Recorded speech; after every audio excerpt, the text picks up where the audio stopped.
joining us. I am Rita Omodia. On our first story here, the Senate Committee on Power, Steel Development and Metallurgy has faulted Minister of Power, Works and Housing, Babatunde Fashola, for failing to prepare adequately to defend the 2018 budget of his ministry.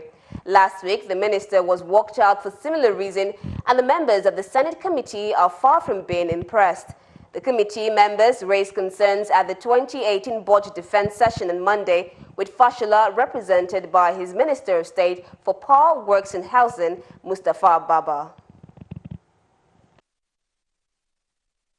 The 2018 budget proposal of the power sector of the Federal Ministry of Power, Works and Housing is driven by the goals and targets of the Economic Recovery and Growth Plan ER. The way budget is being presented, like you're talking about, I use one as a point of reference. You're talking about liabilities. We should know as of 2017, like you said, what was this liability? Really, it's worrisome. If you look at the start of the document you gave, we're aware that we have an installed capacity of 12,500 megawatts. You are saying you are ready to produce 7,000. Year out, we come, we do the same thing, and you don't see results of efforts that you have put in previously. Very simple example here. If you take your budget presentation, a budget document should have some basic characteristics. Chairman of the committee, Senator Yinaya Baribe, also expresses dissatisfaction with the development.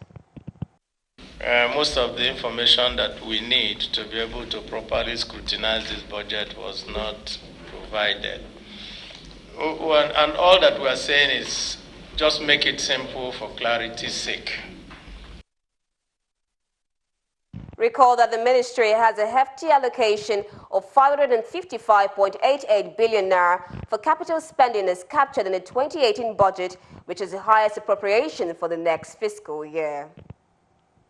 And away from that, the Delta State Governor Ifeanyi Okowa has signed the 2018 appropriation bill into law at the executive chambers of the Government House in Asaba, the state capital.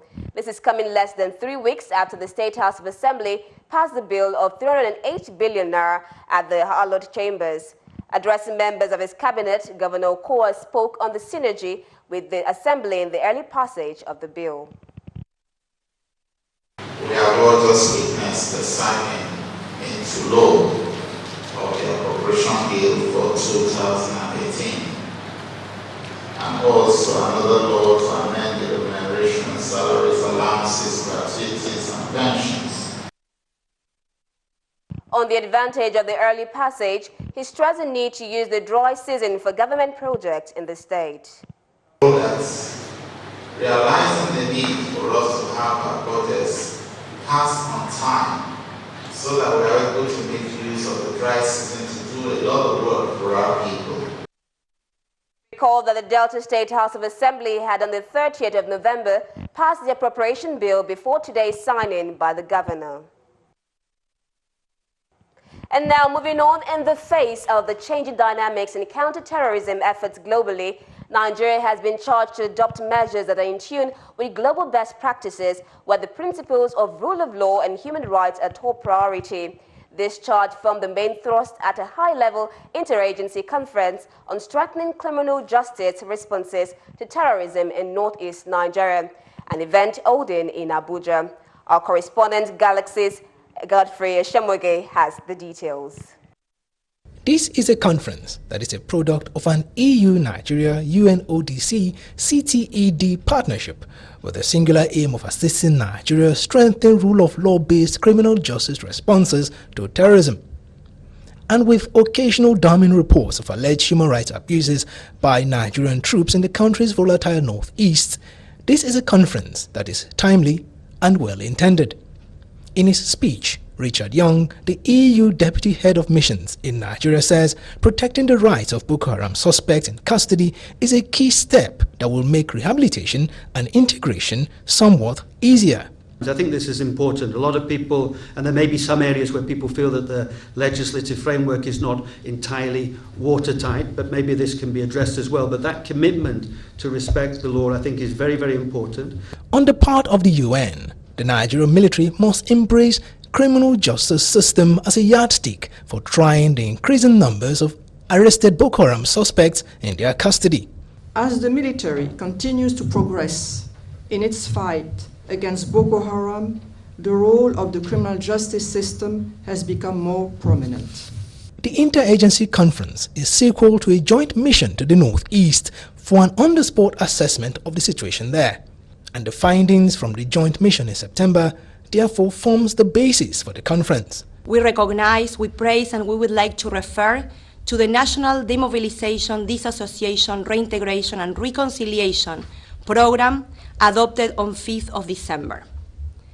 This conference will build on and support those efforts and commitments. There's also the need for us to prepare the community to accept them into the various communities they earlier belonged. This is also going to form the part of today's discussion, how to prepare our communities to be able to accommodate them when they do go through the deradicalization process. For 2 days, the conference participants will consider topics including investigations, prosecution and adjudication of terrorism offenses, the plight of vulnerable groups affected by Boko Haram, among other topics.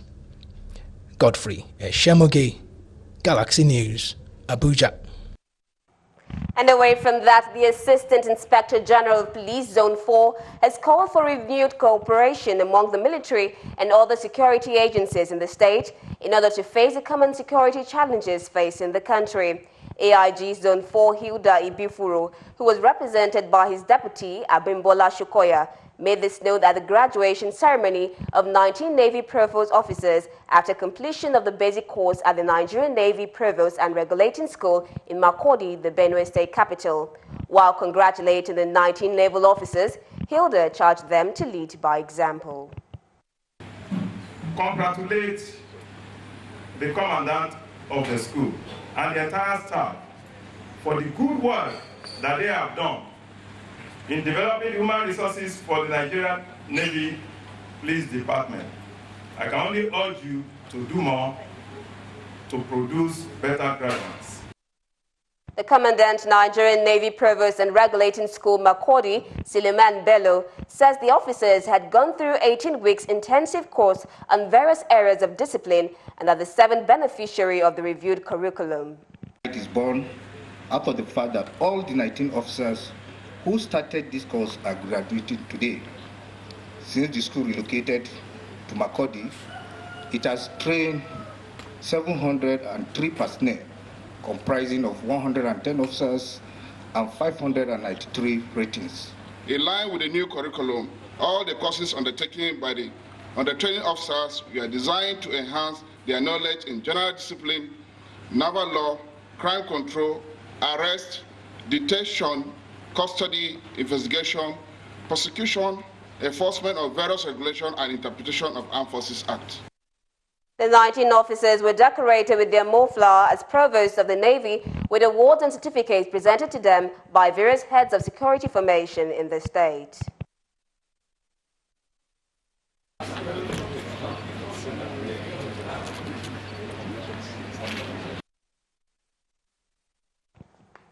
Still to come, Intel launches Phone Sport in Lagos. Details of this and other stories when Galaxy News returns. Do stay with us. Welcome back. You're watching Galaxy TV News. For more updates and latest news, you can log on to our website www.galaxytvonline.com and subscribe to our YouTube channel youtube.com/GalaxyTV Nigeria. You can also follow and interact with us via our Facebook page, facebook.com/GalaxyTV, or tweet at GalaxyTV. Don't forget to follow and tag us on our Instagram page at Official Galaxy TV.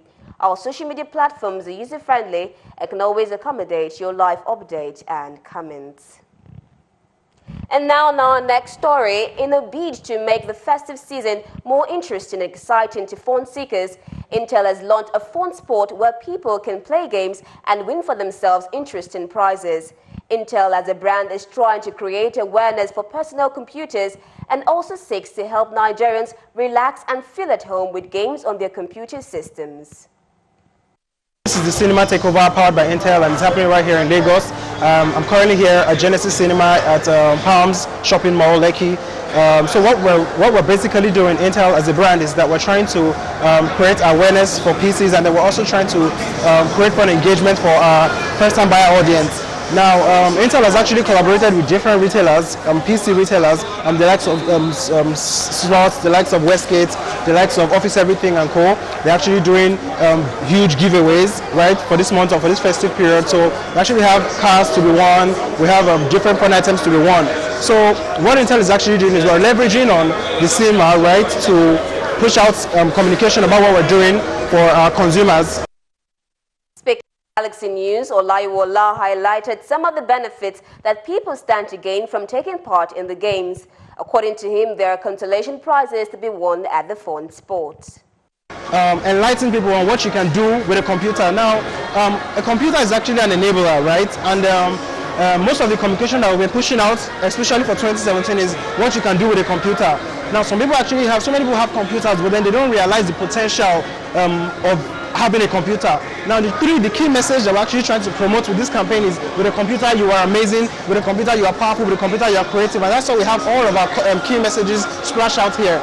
You can do so many things with a computer, and that's why we're here in the cinema trying to engage people and tell them, hey, look, with a computer you can actually do amazing things, right? Thank you. The fun spot is located beside Genesis Cinema at the Palm Shopping Mall, where everyone is welcome to be a winner. Those who visited the fun spot all had something to go home with. And now the Director General Standard Organization of Nigeria, Osita Aboloma, says the product authentication mark is an offspring of technology advancement that guarantees quality assurance of goods and enables consumers and end users to verify the products they are buying. He disclosed this at the Stakeholders Forum on Palm with the theme Assuring Product Quality and Compliance in Lagos. Aboloma stated that Palm is one of the major initiatives in quality assurance of products that goes into the markets in Nigeria. Raising the patronage of made in Nigerian products boosts the country's economic diversification drive from oil to non-oil sector and checks substandard products. Products that are assumed to have gone through some cap, through the man cap, and through the product that are also registered to be used in Nigeria. So we are trying to harmonize all of them in one single product for them to be authenticated by both the ones that have been produced in Nigeria and the ones that are imported into our markets. We started all these things because counterfeiting and cloning of products in Nigeria, particularly the live endangered products, is a age-long menace that has been bothering us, that has led to the influx of substandard goods in Nigeria, that has made our manufacturers in Nigeria not to be as competitive as other, as manufacturers in other places. President Manufacturers Association of Nigeria, Frank Jacobs, implored its members to support the newly introduced product authentication mark PALM, which will tentatively take effect on February 2018, as it would enable manufacturers sell their products and easily trace them in the market. That's the product authentication mark PALM. We are aware that this mark will further improve patronage of many Nigerian products, clearly identify original products, further safeguard the health of consumers, provide unambiguous means of authentication, and heavily reduce gray trade activities such as smuggling, counterfeiting, and cloning. Beyond the cost of the PALM, DG Consumer Protection Council, Babatunde Rukera, says the verification and authentication process must be convenient enough for consumers to pull through. Beyond the cost is the fact that the verification and authentication process itself must be convenient and not an onerous or inconvenient entire apparatus. Once we have all that in place, I couldn't agree more with anything that seeks to ensure that consumers are getting exactly what they really pay for. And I suspect that even the companies themselves responsible